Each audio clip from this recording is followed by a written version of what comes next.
My husband had the audacity to demand that I surrender control of the household so I could wait upon his pregnant widowed sister-in-law.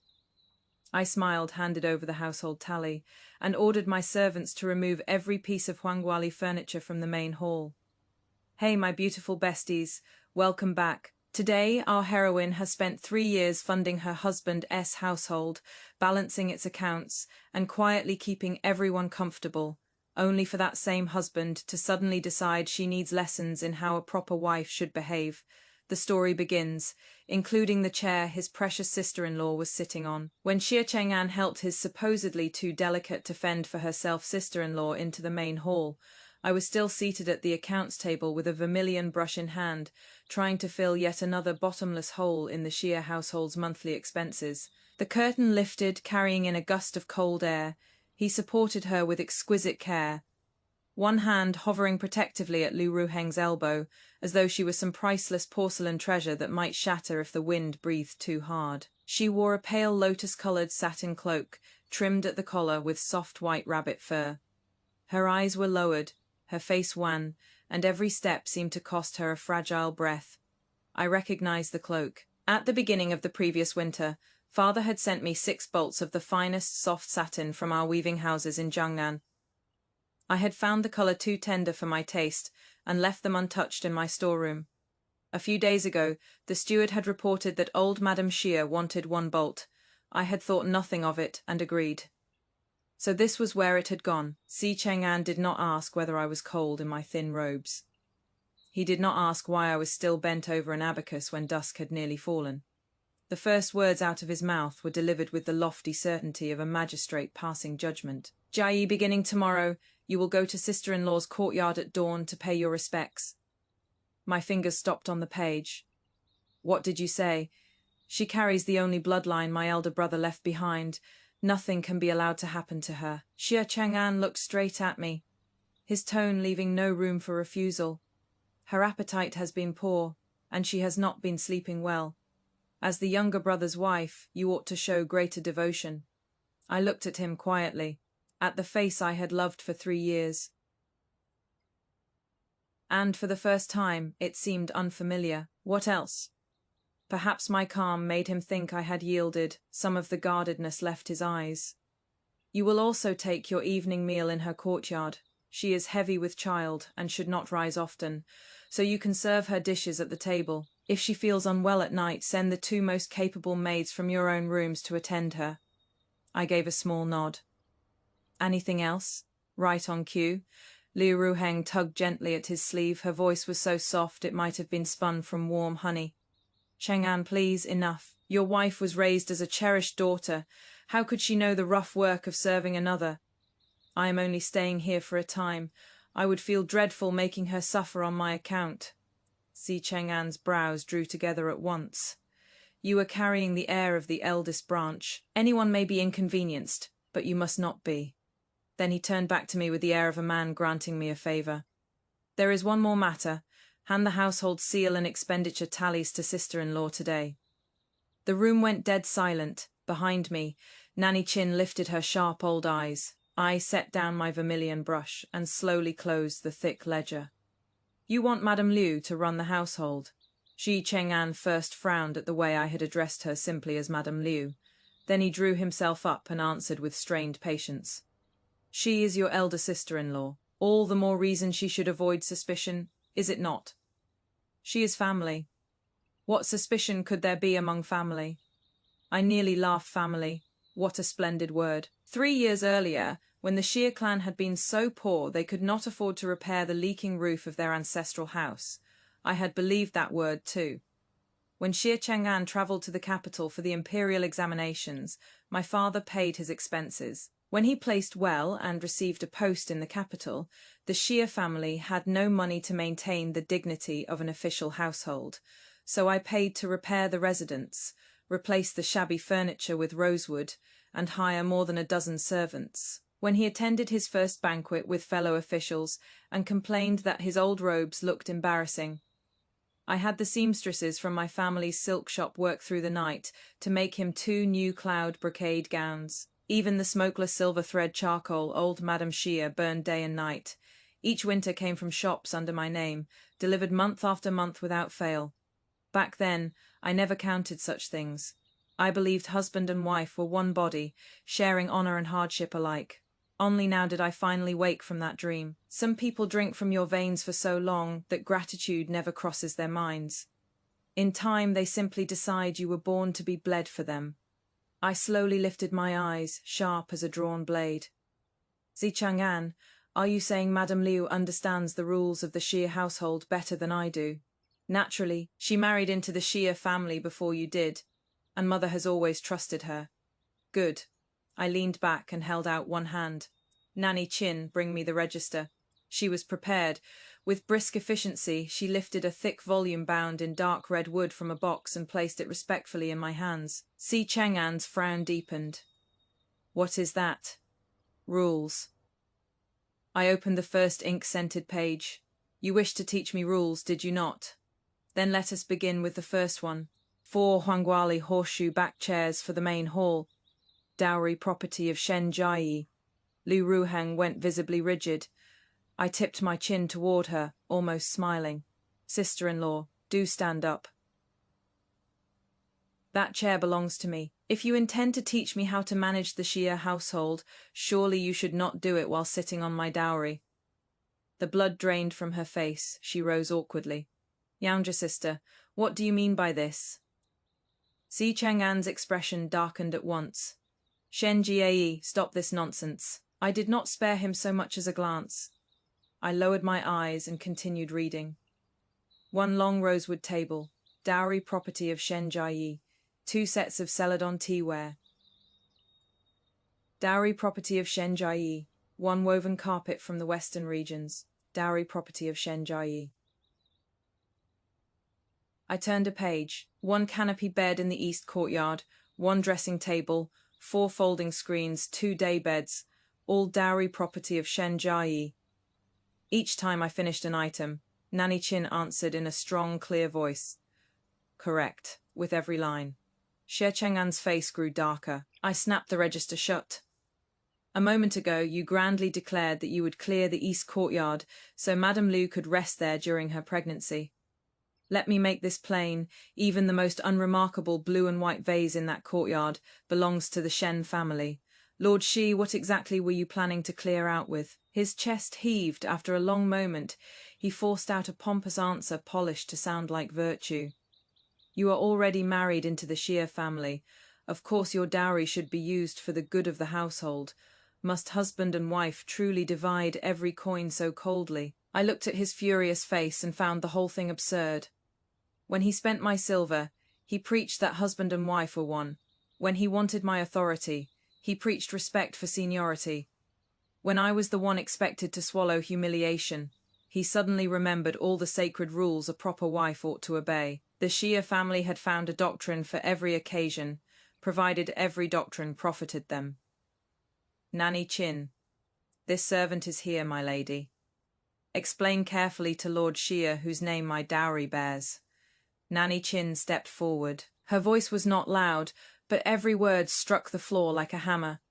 When my young mistress married, her dowry procession numbered 128 chests and loads. The deeds to fields and shops, banknotes, gold and jade ornaments, antiques and household treasures were all recorded separately. Apart from a few furnishings she voluntarily gifted to the Xia residents on her wedding day, everything remains hers to command. She continued without pause. Of the 18 servants currently in this household, 12 came from the Shen family. The deeds to the 2 eastern courtyards bear my lady's own name, and for nearly 3 years the daily expenses of this entire residence have been paid month by month through the Shen accounts office. At last, Xie Cheng'an's composure cracked completely. I supplied the final cut myself. The ancestral house does indeed belong to the Xia family, but I paid for the roof repairs 3 years ago. The brazier your mother warms her hands over belongs to me. The charcoal in your kitchen was bought with my money, and my gaze travelled slowly over him. The robe on your back was sewn by women from my silk shop who worked through the night. The jade at your waist was bought with my silver and given to you by my hand. Even the Juan inkstone in your study, the one you use while copying the teachings of sages, was a gift from my father. The veins at Shi Chang'an's temple jumped. Enough. At precisely the right moment, tears gathered in Liu Ruheng's eyes without quite falling. Younger sister, if there is blame, blame me. If you truly cannot bear to have me here, I will leave at once. Only the innocent child in my womb. Her voice broke. She turned her face aside. Shi Chang'an looked as though her sorrow tore at his very heart. You are going nowhere, he wheeled on me. Jiayi, she carries the only flesh and blood my elder brother left in this world. To torment her at such a time, how can you be so vicious? I said nothing. I simply watched them. 7 months earlier, Liu Ruheng had first visited Renji Hall in the southern quarter to see a physician. The prescription had not been a mild tonic for weak blood or poor appetite. It had been medicine to protect a pregnancy. The cost had been paid from the Xia household account. And 9 coins out of every 10 in that account came from the Shen family. 11 months earlier, the official report of Xia Chengzong's death while away with the army had reached the capital. Nanny Qin herself had accompanied old Madame Xia to collect the compensation papers. A man who had been dead for 4 months had somehow fathered a child 7 months ago. A remarkable feat. When I discovered the secret, while checking the accounts 1 month earlier, I said nothing. I had even been foolish enough to invent excuses for them. Perhaps the physician had written the wrong date. Perhaps the pulse had been mistaken. I gave Shi Chang'an 30 full days. If he had closed the door, told me the truth, and even knelt to ask me to preserve what remained of the Xia family's reputation, I would have listened.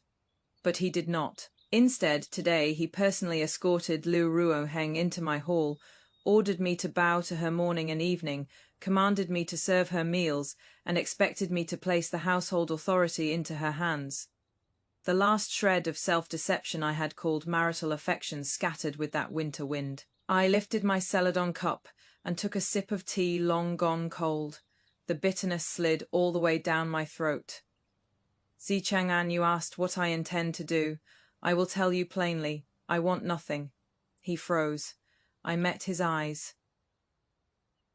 Not you, not the Xia family, not the revolting set of rules you all keep brandishing whenever they suit you. I want none of it. Nanny Qin stepped forward and laid a neatly folded sheet of white paper on the table, black ink upon snow-white paper. At the top stood 3 uncompromising characters, a deed of separation. Shi Chang'an stared at it as if it were a death sentence after a long while. He looked up in disbelief. Jiayi, have you lost your senses? Number my lips curved, though there was no smile in my eyes. After 3 years of marriage, I have finally come to them. His face turned thunderous. You would demand separation merely because I asked you to respect your elder sister-in-law. I laughed then. I truly could not help it. This is not about her. I simply realized that for 3 years I have not been supporting a husband who shelters me from wind and rain. I have been feeding an entire nest of leeches. Insolent. He struck the table with his palm. He raised one hand, almost lazily. Do not exhaust yourself yet, Lord Shi. We can discuss the separation in due course. Before that, there is another account to settle. I slid a thin medical register toward the edge of the table. In that instant, every trace of color vanished from Liu Rueng's face. She swayed where she stood. Shi Chang'an instinctively stepped in front of her, shielding her completely. I saw the gesture very clearly. Why hide, sister-in-law? What are you afraid of? She forced her stiff lips into something resembling a smile. I have done nothing shameful. Why should I be afraid? Quite right, I nodded. You are only with child. What could there be to fear? Unfortunately, I grew up around counting rooms, and I am stubborn about numbers. There is one account of time that refuses to balance no matter how hard I work the abacus. My fingers pressed against the physician's record. Shi Changzong died 11 months ago, yet Renji Hall recorded in plain ink that Madame Liu first showed clear signs of pregnancy 7 months ago. I lifted my head and fixed my gaze on my husband. Husband, are you not the great defender of rights and rules? Then enlighten me. What spell did a man 4 months in his grave cast to put a child in his widow's womb? This time, Shi Chang'an had no answer. His face was white as bone. The main hall fell suffocatingly quiet. Wind moved beneath the gallery outside, stirring the tassels under the lanterns with a dry whisper that sounded almost like laughter. Shi Cheng'an stared at the medical record, eyes bloodshot, as though the characters had become a foreign language. Liu Ruoheng recovered first. She clutched the back of the chair for support, her voice suddenly shrill with panic. "It is false, you forged it. Renji Hall sees countless patients every day. What is strange about a physician writing the wrong month? Shen Jiayi, you will not stain my honor with some scrap of paper of unknown origin." "Excellent." I gave 2 soft claps. "A splendid answer, which is why I brought more than one scrap of paper." Nanny Chin set down a second ledger. I opened it. 3rd day of the month 7 months ago. Renji Hall, 3 packets of pregnancy medicine, 2 tails and 6 mace, charged to the household 7th day, 5 packets, 4 tails and 1 mace. 16th day of that same month, 10 tails privately withdrawn from old Madam Shia's courtyard, with the note for physician Shia's trouble. I looked up at the pair of them, cornered now like trapped beasts. That physician Shia is the very man at Renji Hall who specializes in women's pulses. Liu Ruheng's fingers began to tremble uncontrollably. Shi Cheng'an jerked toward her. "Ruheng," the name came too naturally, too painfully. Everyone in the room heard what clung to those 2 syllables, an intimacy no brother-in-law ought to bear toward his brother's widow. Something pricked my chest, fine as a needle. Not pain, exactly. Only emptiness. I remembered a stormy night half a year earlier. Shi Chang'an had sent word that the ministry was overwhelmed with work and he would sleep at the office. Worried for him, I had personally prepared ginseng broth and kept it warm over the stove. The next morning, it was poured away untouched. Later, the gatekeeper casually mentioned that his lordship had slipped back into the residence through the rear gate around midnight. Even then, I made excuses for him. Perhaps he had worried about his mother and gone first to the rear courtyard. Looking back now, the excuses I had made for him over 3 years could have filled half a Shen warehouse. "Enough." Axi Chang'an finally found his voice. He looked at me, anger and pleading crushed together beneath forced control. "Family disgrace must not be paraded outside the gate. Jiayi, even if there has been some misunderstanding, we should settle it behind closed doors." I stared at him coldly. "A misunderstanding, Jiayi?" His voice dropped into warning. "My elder brother is dead. This child is the only heir the Xia family has left. Mother cannot endure a shock. Must you truly turn this into gossip for the entire capital and make a spectacle of the Xia name?" At that moment, I finally understood him completely. He had never feared that I might be wronged. He had never even feared that I might be hurt. He feared losing the official hat on his head and the thin painted shell of dignity around the Xia family. I curled one finger and tapped the table twice. "When did I say I wished to make a spectacle? Xia Cheng'an, I want the truth. 7 months, 11 months. Put those numbers side by side and even a child with an abacus could see the problem. If you had the nerve to carry on an illicit affair, do not blame me for knowing how to count." Liu Ruheng's tears finally spilled. She dropped to her knees. "Younger sister, I know you were born to a merchant house and have always looked down on a helpless widow like me. I have no husband, no one to rely upon in the Shi household. Cheng'an has only cared for me out of loyalty to his dead brother. If jealousy has made you suspect us of dishonor, I would rather give up my own life than live beneath such an accusation." Stop crying. I cut through her performance. "You could weep a river and still never turn 7 months into 11. Her sobs stopped at once. Then came the heavy thud of a walking stick beyond the door. Old Madam Shi stormed over the threshold supported by 2 maids, plainly having heard enough to come raging in. Her face was dark with fury. "Shen Jiayi, what chaos are you stirring up in this household now?" In the past, whenever she raised her voice and called my name, I would stand at once, no matter how exhausted I was, smooth my robes and bow today. I remained seated in my Huangguoli chair. He did not even lift my eyelids. Her anger doubled. "An elder enters and you do not rise. Have the dogs eaten every scrap of respect and hierarchy in you?" My voice was remarkably calm. Does old madam not love speaking of rules? Excellent, since everyone is here, let us discuss them together. I turned the physician's record toward her and pushed it across the table. Eldest brother died 11 months ago. Madame Liu became pregnant 7 months ago. Old madam, do teach me. By what arithmetic does the Jiayi family calculate this precious bloodline? The flesh of her face went still. Only for a heartbeat, but I caught the panic. She knew. She had always known. Before she entered the room, one foolish corner of my heart had still clung to hope. Perhaps the old woman had been deceived by the other two. That single flash of fear crushed the last of my mercy for the Jiayi family. I straightened slowly. You do not seem surprised, old madam. She immediately raised her voice to smother her guilt. Do not spout nonsense. The child in Ruheng's womb belongs to Chengzong. Physicians misjudge months, women misremember dates. Such things happen all the time. One physician can be mistaken, the accounts clerk can be mistaken, the apothecary can be mistaken, and every silver payment can somehow be mistaken in perfect harmony. I looked at her coolly. The Jiayi family is blessed with truly miraculous luck. Seeing no path left, she abandoned reason entirely. And what if you harbor suspicions? This is Jiayi blood, the root of the eldest branch. You are an outsider by birth.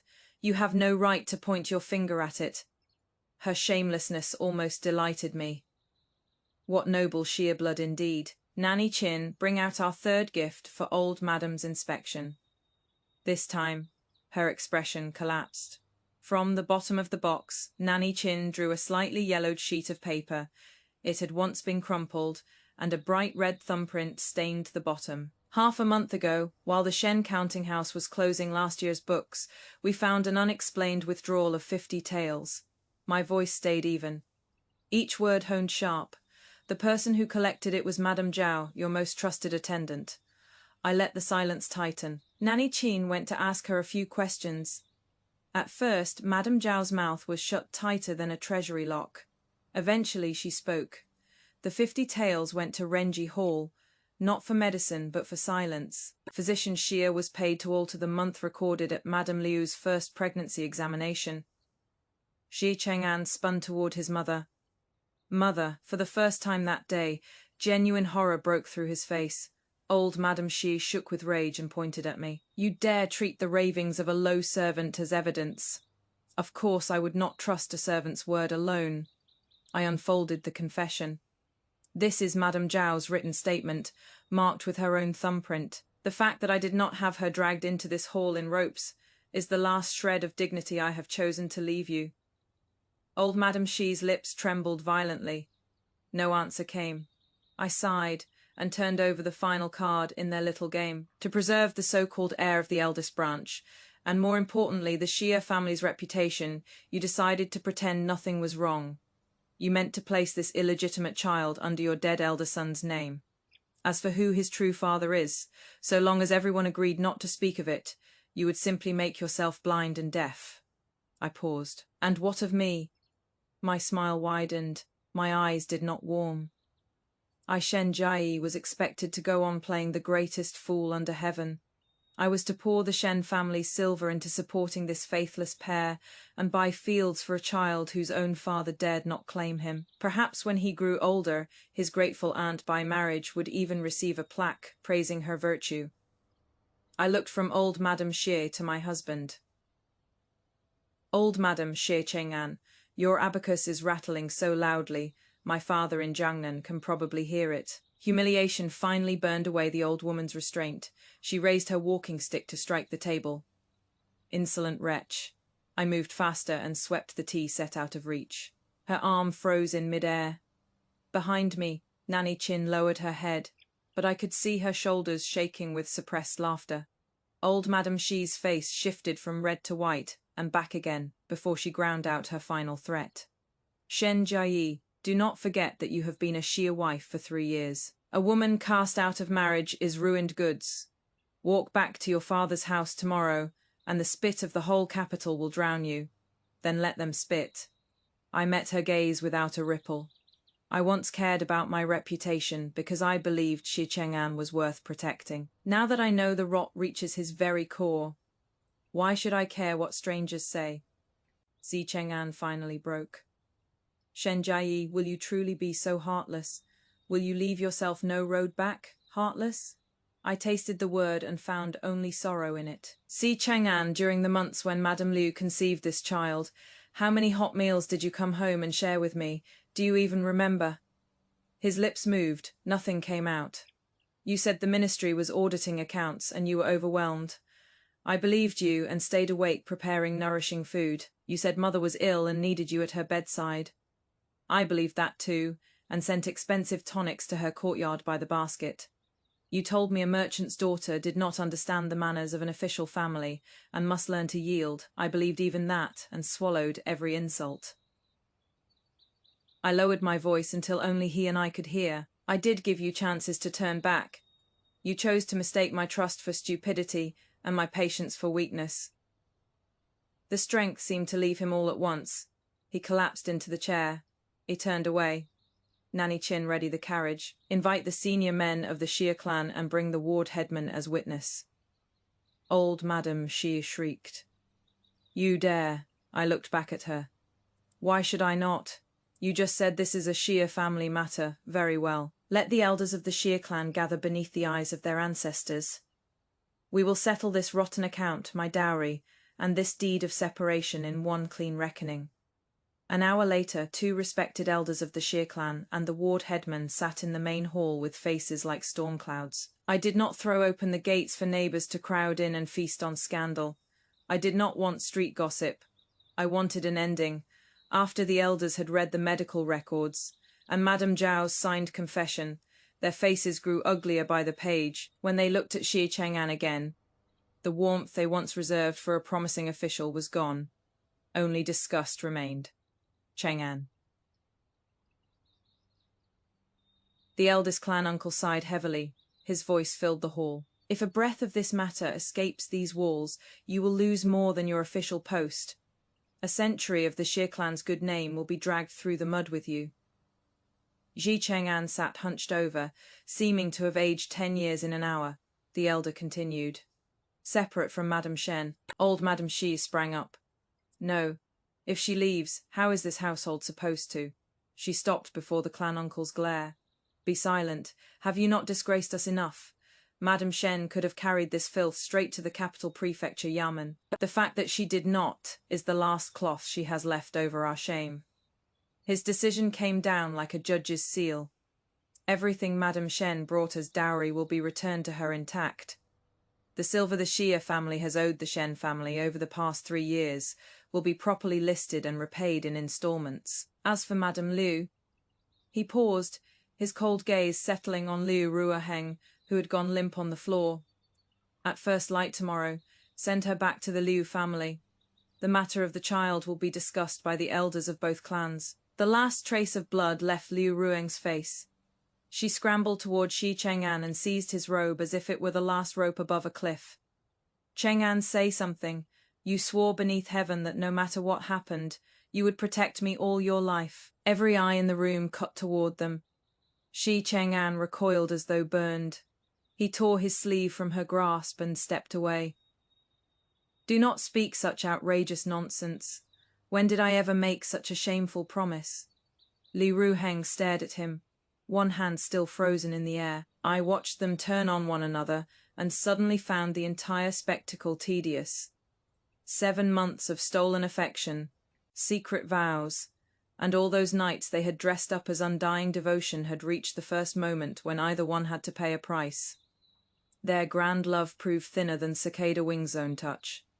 And it tore. Nanny Chin stepped forward at the perfect moment, spread the deed of separation across the table once more, and ground a fresh pool of black ink. Slowly, Xia Cheng'an took up the wolf hairbrush. His hand trembled so badly that the tip hovered over the paper without touching it. Jiayi. He looked at me, struggle naked in his eyes. I raised a brow. What is it? If Lord Xi does not wish to sign, I can take the medical records and confession to the capital prefecture tomorrow and beat the grievance drum at the gate. I cannot promise what judgment they will give, but I can promise your official robes will not survive it." The struggle vanished from his eyes at once. In its place came the calculation I knew so well. That was Shi Chang'an to the bone. He weighed his career, his reputation, Liu Ruheng and me, always asking what could be kept and what could be sacrificed. This time, I had no patience to wait for the answer. "Sign it," I said flatly. "While the Shi family still has one scrap of dignity left." At last, black ink touched white paper. When he finished writing his name, I felt neither the wild triumph of revenge nor the crushing grief I had once imagined. Something in my chest that had been drawn tight for years simply loosened. Cold air seemed to pass through the empty place it left behind. Cold, yes, but free. 3 years of marriage, a fortune poured away, and in the end it all came down to one thin sheet of paper. Nanny Chin carefully folded the deed and tucked it inside her robes. "My lady, shall we begin counting the dowry now?" I stood and smoothed the creases from my skirt. "We shall take the register and check every item. If it belongs to the Shen family, not so much as a thread is to be left behind. If it does not belong to us, then even if it is a mountain of gold, no Shen hand will touch it." At the doors of the main hall, I stopped and looked back at Shi Chang'an one last time. "You have always said I am a merchant's daughter who reeks of coin and does not understand the refined rules of official families. From this day forward, Lord Shi may manage his own rice, oil, winter clothes, medicines, gifts, banquets, and social obligations. I sincerely hope that once rid of this vulgar merchant woman, your household will become lofty, pure, and ever more prosperous."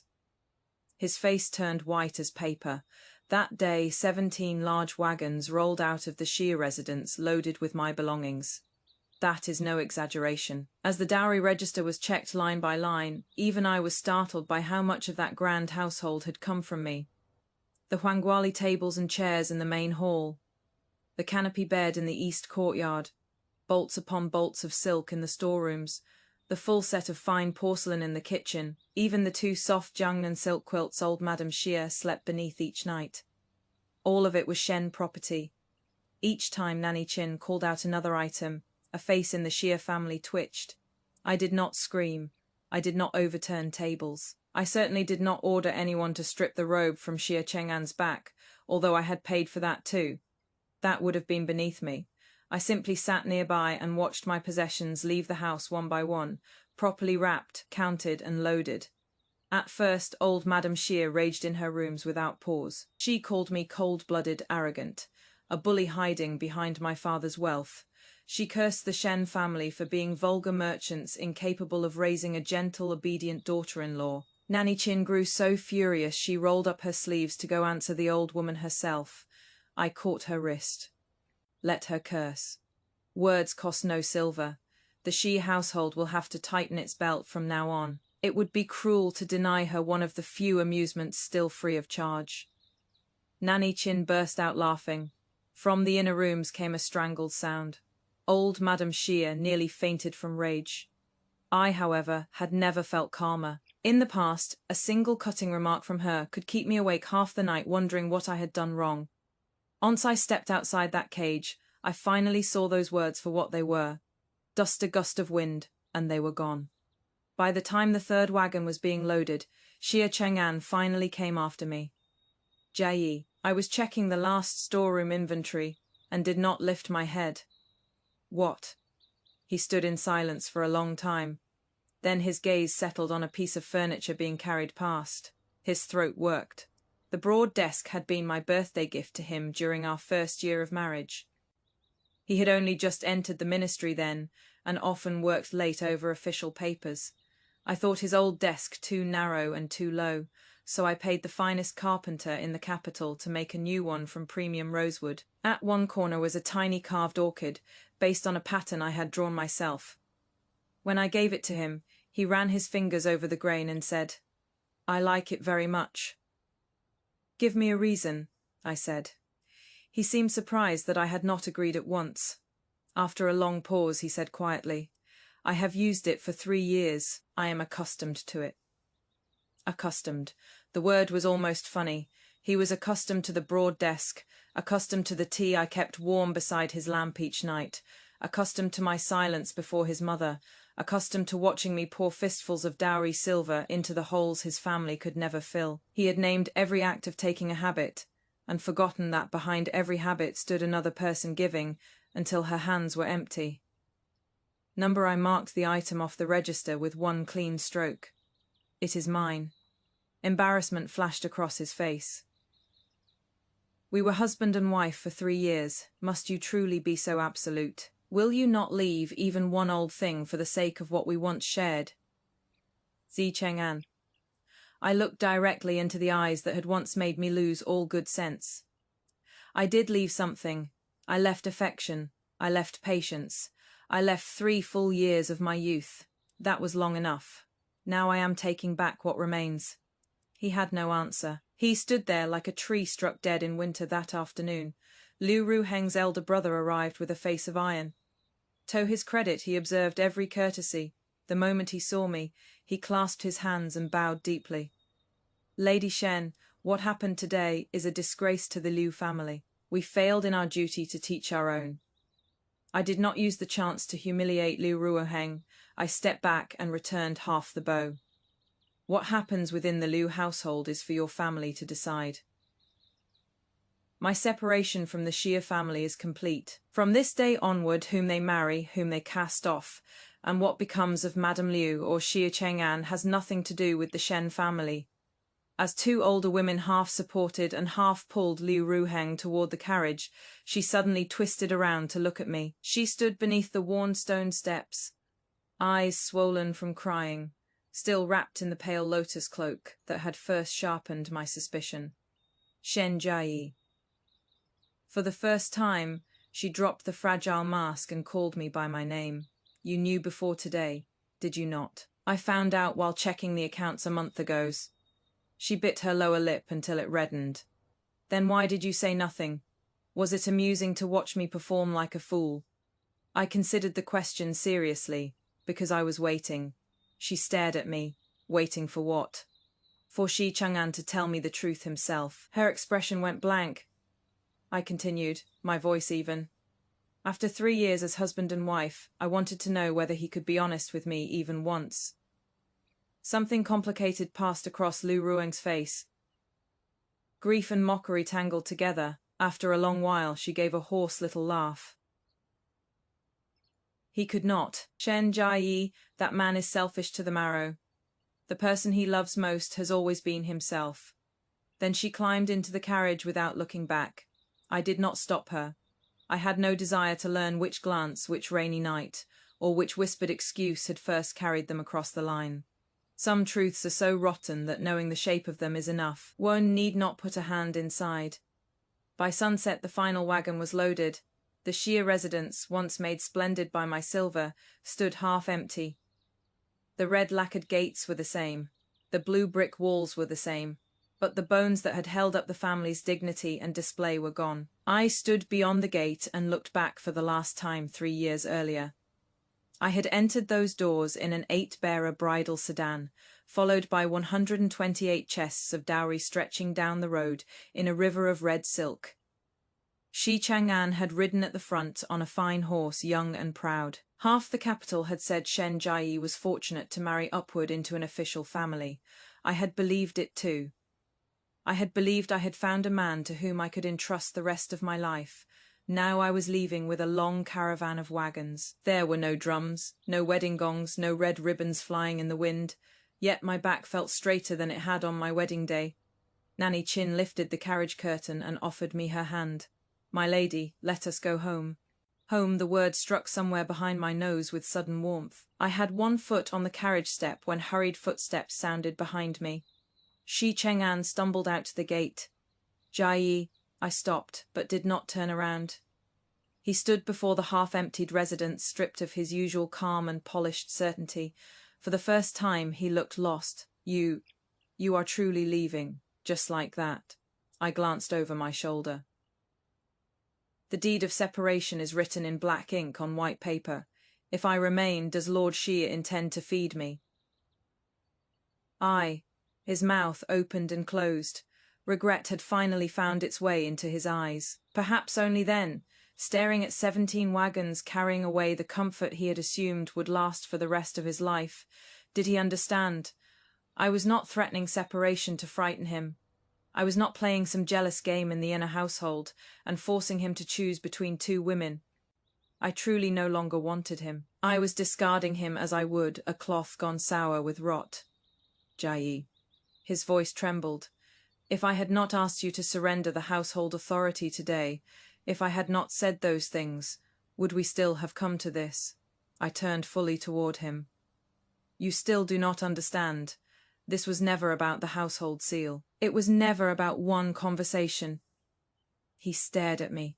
It was your certainty that my money existed to support your entire family, that my dignity should always kneel before your reputation, and that my limits were yours to trample whenever convenient. I held his gaze. See, Chang'an, you did not lose me today. You lost me little by little over 3 years. Every time you lied, calculated, and took my trust for granted. Then I climbed into the carriage and lowered the curtain without another word. The wheels began to turn. Wood rolled steadily over blue stone. The gates of the Shia residence grew smaller behind me until they disappeared completely. I had thought that when it was all over, I would cry. Instead, my eyes stayed dry. All I felt was the strange lightness of someone rising from a long illness. The carriage did not stop until we reached the Shen residence. I lifted the curtain. Father stood on the steps in a plain robe, hands clasped behind his back, watching me in silence. He did not ask why I had suddenly ended my marriage. He did not accuse me of staining the family name. He merely looked past me at the long line of wagons and frowned. Why are there only 17? I blinked. His frown deepened. Your father prepared 128 loads for your wedding. Did those penniless scholars keep some of my things? For one stunned heartbeat, I could only stare. Then I laughed. And while I laughed, 3 years of buried grievance suddenly broke loose as tears. Father panicked at once and strode down the steps. Why are you crying now? Did they bully you? Say the word, and I will have that wretch's legs broken before supper. I wiped at my face, laughing even as more tears came.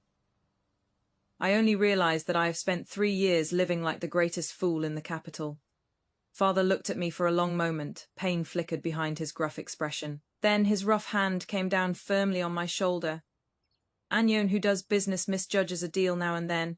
If the accounts are wrong, tear them up and reckon again. His voice softened. Life is no different. Jiayi, welcome home. That night I slept in the room I had occupied before marriage. Bamboo shadows swayed beyond the window. The night air was cool. I turned over for a long while without sleeping, but strangely, Shi Chang'an's false face never entered my thoughts. Neither did Liu Ruheng's tears.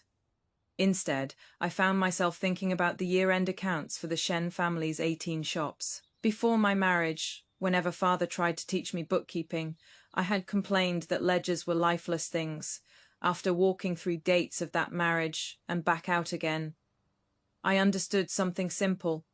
A ledger had the decency to admit that 1 was 1 and 2 was 2, that made it far more trustworthy than a man's heart. The next morning, dark shadows under my eyes, I marched into father's study carrying a stack of ledgers and dropped them on his rosewood desk with a thud. Father. He looked up from behind his teacup. I planted both hands on the accounts. Give me 3 shops. One greying brow rose. For what? To learn business, to learn how to earn my own ground to stand on. Have you thought carefully? A merchant's work is not as leisurely as being an official's wife. I have never been more certain of anything. Father set down his tea. He did not give the grand speech I expected. Instead, he pulled the 3 thinnest ledgers from the pile and tossed them in front of me.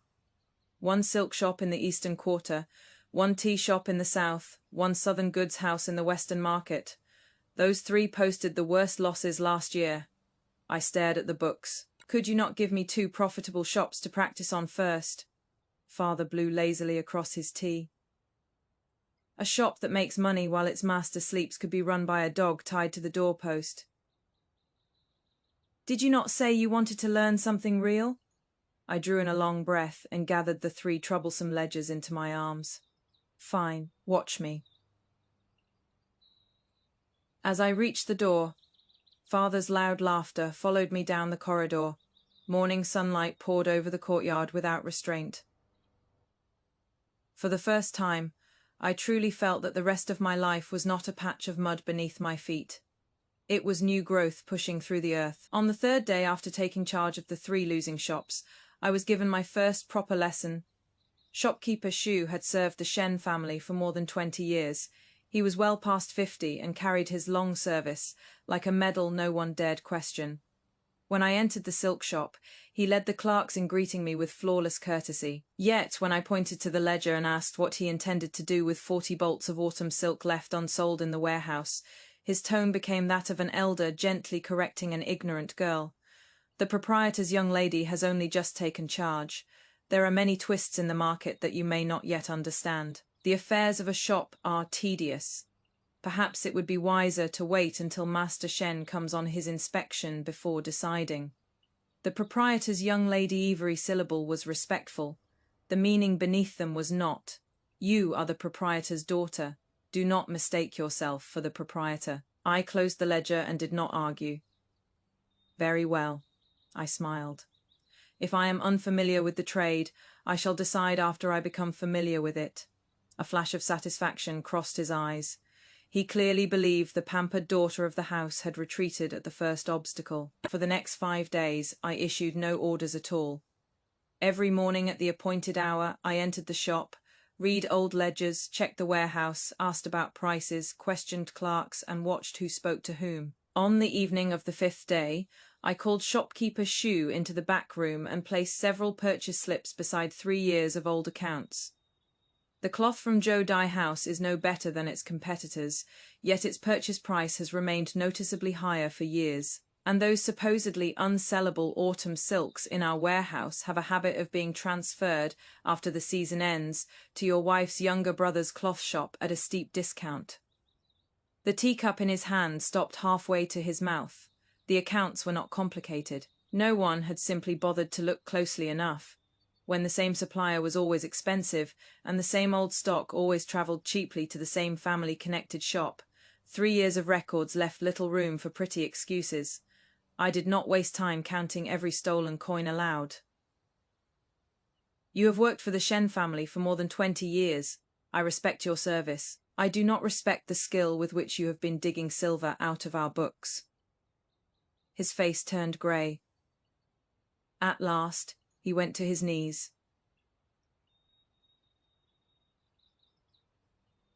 I gave him 2 choices: return most of what he had taken over the years and leave of his own accord, or let me place the ledgers and evidence before the magistrate. The next day, shopkeeper Shu left with his belongings tied in a cloth bundle. After that, the shop clerks looked at me differently. Before, when they called me the proprietor's young lady, the respect had belonged to my father. From that day on, they at least understood that the ledger in my hands was not decoration. But finding one worm in the timber could establish authority. It could not make a failing shop profitable by itself. I reorganized the old autumn silk. Some was cut and sold as lining for winter garments. Some was discounted through the tea shop during the busy New Year season. Before the final month of the year, more than half the old stock was gone, and the tea shop's receipts had risen with it. Father looked over the accounts and asked only one question. Are you selling tea or cloth? If it earns silver, I am selling it. He snorted, but the corner of his mouth betrayed him. I enjoyed that small victory for only a few days before the Southern Goods House taught me a harsher lesson. Before the new year, I had placed an entire shipment of spices and medicinal goods with 1 fleet of riverboats. Then the South was struck by days of heavy rain, the waterways slowed, and the shipment fell more than 20 days behind schedule. Several merchants who had paid deposits crowded into the shop demanding answers. For the first time since taking charge, I had none. That night, I returned home and could not eat. Father entered carrying the Southern Goods ledger. His first question was blunt. How much did you lose? Silver can be replaced. And trust. I had no answer to that. He did not scold me. He simply told me to find my own mistake. Eventually, I admitted it. I had been too eager to prove myself. By placing a large order on a single river route, I saved money in the short term and gathered all the risk into one place. The next day, I visited the affected merchants myself and apologized. Those willing to wait received extra goods when the shipment arrived. Those who could not wait received their deposits back, along with the compensation promised in our contracts. That trade brought almost no profit, yet when spring came the following year, several of the merchants who had been angriest placed new orders with the Shen family. Only then did I understand the true value of reputation. It cannot be held in the hand, yet it is worth more than the profit of a single transaction. Silver lost can be earned again. If people lose faith in the name Shen, that wound cuts to the bone. Father looked at the new orders and said only this: no merchant wins every battle. If you can admit a mistake and clean up the wreckage you made, then the lesson was worth its price. After that, I never placed a major shipment on a single route again. It was during that same winter that news of the Xia household began reaching me in scraps. The Liu family had taken Liu Ruheng home. After enduring cold looks in her own household, she finally handed over letters Xia Cheng'an had written to her in secret.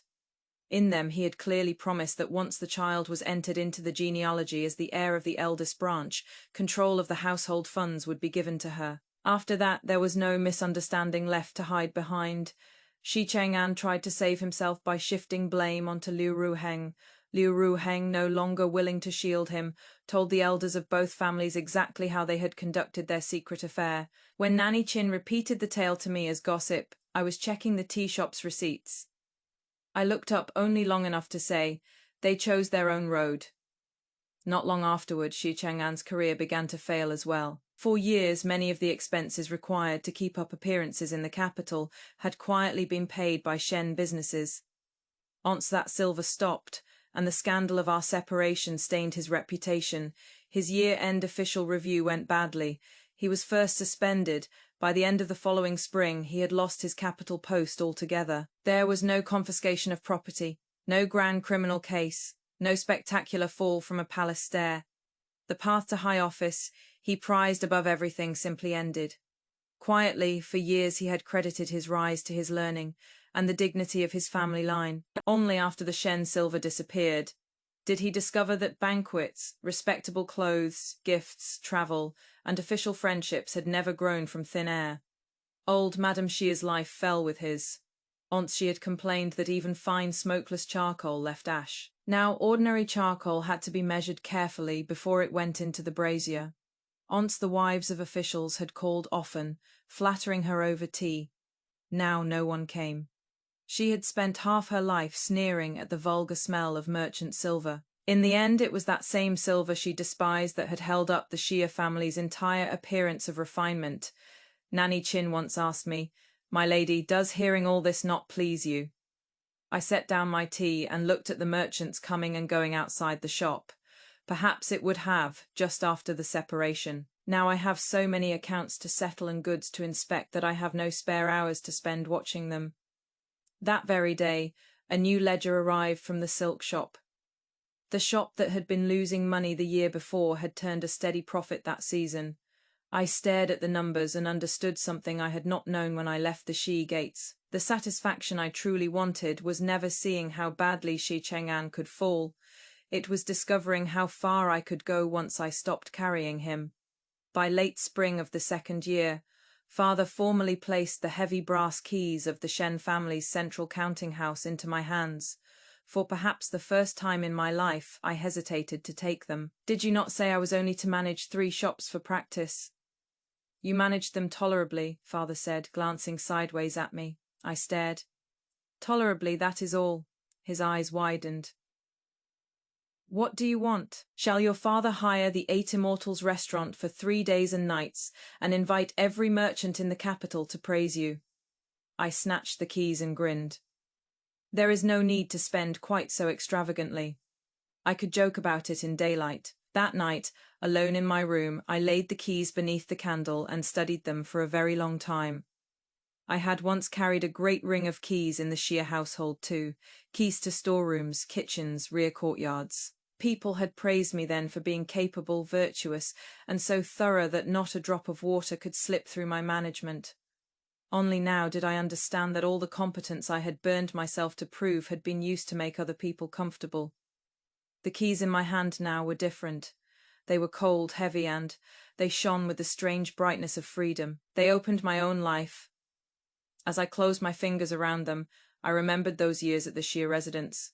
I had worked just as hard then, inspecting storerooms and checking accounts from dawn to night. Every measure of effort had become sheer dignity. Now the same weight of metal rested in my palm and meant something entirely different. These keys were not household authority granted to me by someone's favor. They were trust placed in my hands after father had watched me audit accounts, lose money, admit mistakes, repair damaged trade, and clean up every mess I made. Once I took charge of the central accounts, I barely had time to sit still. Silk, tea, medicines, southern goods, money houses, all the books passed through my hands. I reorganized delivery schedules, old debts, and merchant credit. I recorded which goods spoiled if stored too long, which routes failed in heavy rain, which buyers paid late but always paid, and which smiling men should never be trusted beyond the coin already on the table. Nanny Chin laughed that I had never studied love poems with half the concentration I now gave a ledger. Without lifting my head, I asked, "Can a love poem prevent a loss of 500 taels?" She laughed until she had to hold the table. I laughed with her. The work was exhausting, but I slept more soundly in those years than I ever had in the Shia residence. When I closed my eyes, I thought about which shop I would inspect the next morning. I no longer lay awake wondering why Xie Cheng'an had not come home, or how many hidden meanings old Madame Xie had packed into a single insult. Matchmakers came that year as well. Father waved them away with one hand. If she wishes to marry, she will. If she does not, she can stay here. The Shen family is hardly starving for some man's betrothal gifts. In time, I did meet several decent men. One admired that I worked in trade. Another could discuss shipping prices and river conditions with me for half a day without once trying to explain my own business to me. I did not reject the idea of marriage. I simply was not in a hurry once. I had believed a woman's life had only one road. She left her father's gate, entered her husband's, and followed his household rules until death. Now I knew marriage was only one choice among many. Whether I married, whom I married, and when I married belonged on my own ledger, no one else's. Over the next years I began linking the Shen shops through shared customers and trade routes. There was no miraculous overnight fortune, no tale of waking one morning richer than princes. There were simply fewer bad debts each season and more profit each year. At first, father worried I was reaching too far. I placed my own year-end share on the table. If I lose money, deduct it from mine. He watched me for a long moment, then he nodded. Very well, do it. 2 years later, businesses that had once operated like separate islands were finally supporting one another. Father at last agreed to step backward and place the seal of the Shen house in my hands. By the 3rd year, he had withdrawn almost completely from daily business. His greatest pleasure became carrying a bird cage to the tea house and listening to storytellers while pretending not to know anything about the accounts. The seal that represented the highest authority in the Shen family belonged to me entirely. On the day of the formal handover, the senior shopkeepers of our businesses in the capital gathered in one hall. The oldest and most respected among them, Shopkeeper Sunday, held a cup of tea in both hands and bowed before offering it to me. Proprietor, not young lady. Proprietor, one word. 3 years of frost, sweat, mistakes, and stubborn effort lay inside it. I accepted the tea steadily and drank it in one swallow. In the years ahead, I will still depend on all of you uncles to lend me your strength. That same winter, at a Merchants' Guild banquet, I heard someone mention Xie Cheng'an. He now earned his living in a bookshop in the southern quarter, copying manuscripts and drafting contracts for others. Someone at the table laughed that he had once despised merchants and now survived by writing their contracts. I did not laugh with them. The man they spoke of felt very far from my life. When the first snow of the 3rd year covered the capital, I had just finished checking the books at the Eastern Money House. Xiaoyun held an umbrella over me and urged me toward the carriage. Proprietor, Master Shen is waiting for you to come home for the mutton pot. I had one foot on the carriage step when a voice behind me called, Jiayi. 3 years had passed. I still knew that voice at once. Shi Chang'an stood beneath the eaves. His blue-green robe had been washed until the color faded. A plain wooden pin held his hair. He was much thinner. He did not look grand as he once had in official robes. Nor did he look like some tragic beggar from a cautionary tale. He simply looked ordinary. He took 2 steps toward me. Me guards moved at once. I raised a hand to stop them. What is it? I stood beside my carriage wrapped in a thick cloak, the money house ledger still in my hand, 3 years earlier. I had stood in the sheer main hall waiting for him to give me an answer. No more than a few paces of snow lay between us. His eyes fell to the ledger in my hand. After a while, he said, I heard you have taken charge of the Shen family. Yes. I only wanted to say a few words. I glanced at the sky. Then say them, my family is waiting for dinner. He was quiet for so long I thought he might leave. Finally, he spoke.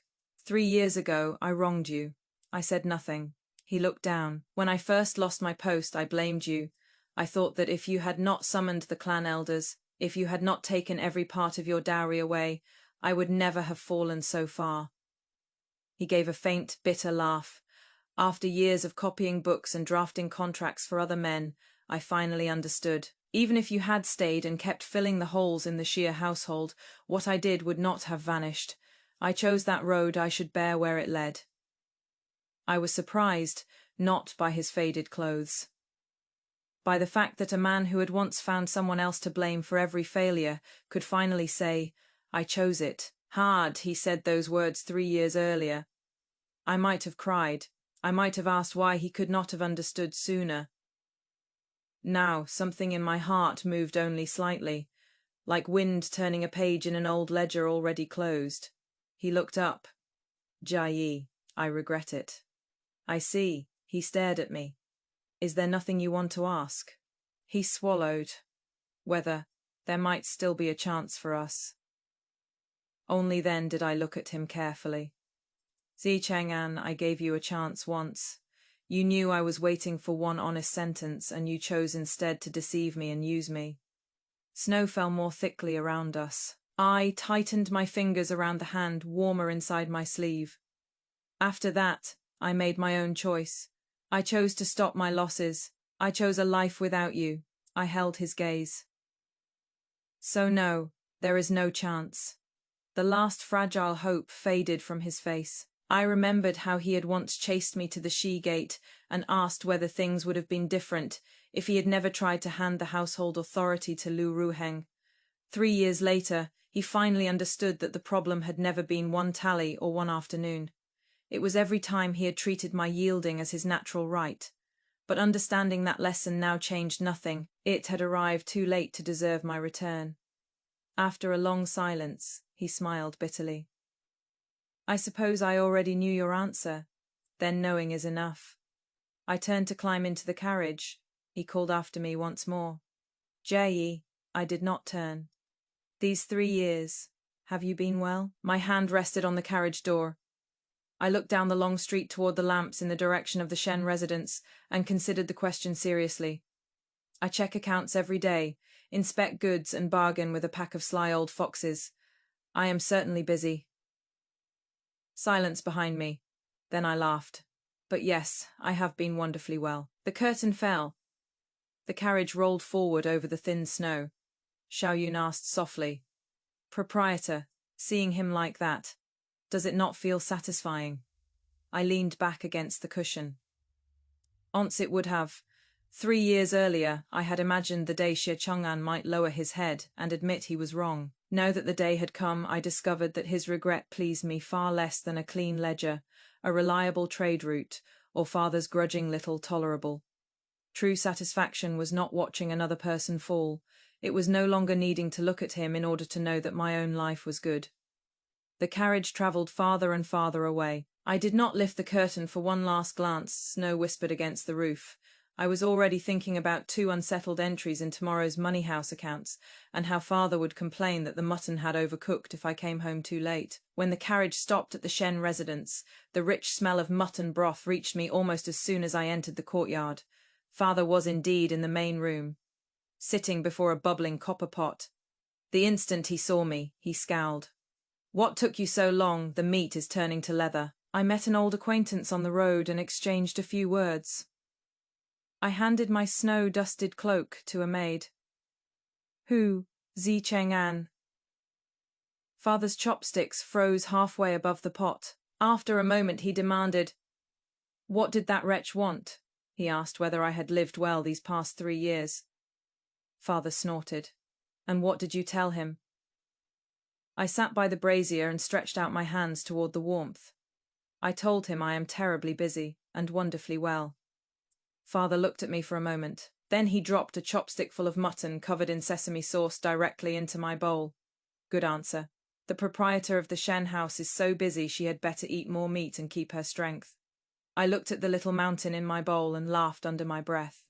Outside, heavy snow covered the capital in silence. Inside, the charcoal fire burned bright, and the room glowed with warmth. I suddenly remembered the evening 3 years earlier when I had left the Shia residence with 17 wagons behind me.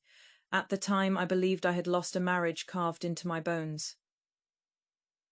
I thought the sky itself had fallen. Only later did I understand that what I had truly lost was a narrow cage that had held me for 3 years. Once you push open a heavy door, the world beyond it can be far wider than you ever imagined. The following spring, I purchased a storefront in the southern city and opened a trade house that received goods for merchants traveling between north and south, checked accounts on their behalf, and provided temporary warehousing and shipment arrangements. On opening day, the street outside was crowded and loud. Nanny Chin stood beneath the new signboard with wet eyes. I worked my abacus and teased her. "Do not start crying yet. Let us first make this year's books worth looking at." For years, people had tried to teach me how a wife should behave, how she should endure, how she should place her own silver, labor, and dignity into another family's accounts and call the loss virtue. Now I understood the only rules worth keeping. What is mine to govern. The road I choose is mine to answer for. The 17 wagons I brought back from the Shia residence recovered my dowry, but the shops I rebuilt and the accounts I balanced over the years gave me something worth far more. A foundation I would never again need to beg another person to grant me. As for what became of Xie Cheng'an after that, I stopped asking, and the New Year's Eve arrived. The final accounts from the Shen family's major businesses were gathered in one thick volume. Net profit had risen by nearly another fifth over the previous year. Father put on his reading spectacles and studied the ledger for half an hour.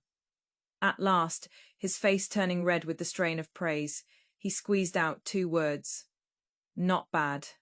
I pushed my old gold abacus straight across the table toward him and raised one brow. "If it is merely not bad, then perhaps next year you should return to command and show us how it is done."